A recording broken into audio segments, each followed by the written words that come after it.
দিদির এই লুক দেখে ব্যথা উঠলো বুকে। দিদি তুমি আরে শোনা ভয়ঙ্কর এই লুকে। তাতে আমার বাল ছেঁড়া গেল। দিদির এই গান শুনে ফসে গেল কান। দিদি তুমি আর গেও না হেরে গলায় গান। গান শুনিয়া কাক পক্ষীর বন্ধ হলো ডাক। শুভশ্রীরে ফুল বাগানে আর আসে না কাক। So guys, back to my channel, I am roasting Bangla TV. তো চলুন, বাদ বাকি কথা হচ্ছে আপনাদেরকে নিয়ে, মজা হবে।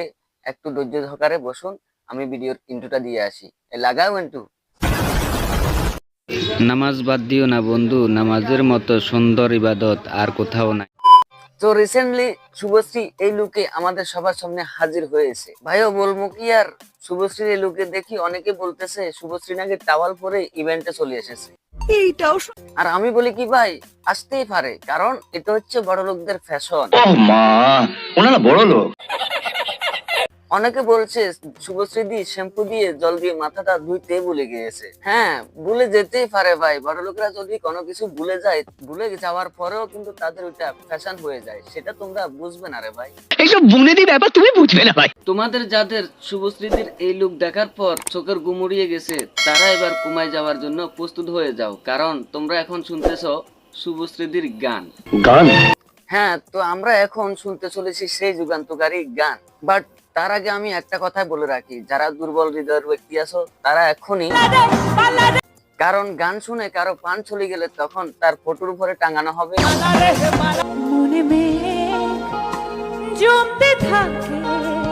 না না, মনে মেঘ নয়, দিদির গলায় মেঘ জমে গেছে, সেজন্য আওয়াজটা একটু কেঁপে যাচ্ছে।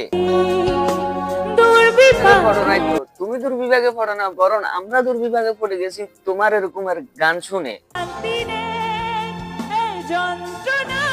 সত্যি শান্তি নেই এই যন্ত্রণার, কারণ এই গান শুনে মানুষের কান একবারে জ্বালাফালা হয়ে গেছে। শান্তি নেই মানুষের মনে।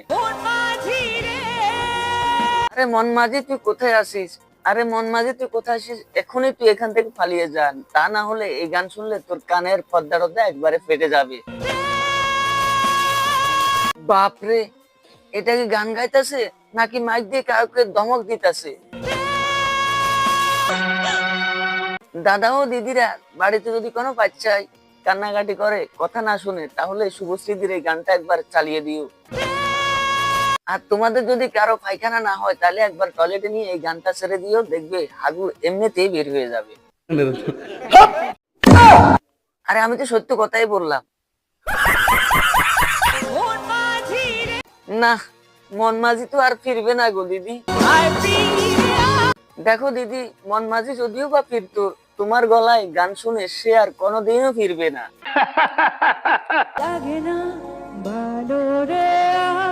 আর তোমার ভালো লাগার জন্য আমরা কিভাবে করতে পারি সেটা একটু বলে দাও শুধু।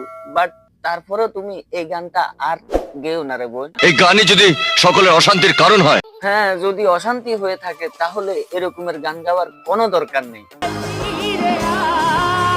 এটা তুমি কি করতেছো? গান গাইতেছো না মানুষকে ধমক দিতেছো, না মন মাঝিকে ধমক দিতেছো? মন মাঝি তুই ফিরে আয়, তা না হলে তোর ব্যবস্থা আমরা নিতে আসি। তাই তো বলতেছো। সো গাইস, আসলে আজকের ভিডিওটা রিভিউ করার কারণ হচ্ছে যাই, শুভশ্রীদি একটা খাদ্য মেলায় এই গানটা গেয়েছিল, তার কি যে অবস্থা সেটা আপনাদের কাছে তুলে ধরলাম আর কি। তাতে আপনাদের যদি কোনো কারো মনে কষ্ট গিয়ে থাকে, তাহলে অবশ্যই ক্ষমার দৃষ্টিতে দেখবেন। তো ভিডিওটা আজকে পর্যন্ত, সবাই ভালো থাকবেন, সুস্থ থাকবেন। আল্লাহ হাফেজ। আসসালামু আলাইকুম রাহমাতুল্লাহি ওয়া বারাকাতুহু। না তো নয় যেন আগুনের গোলা।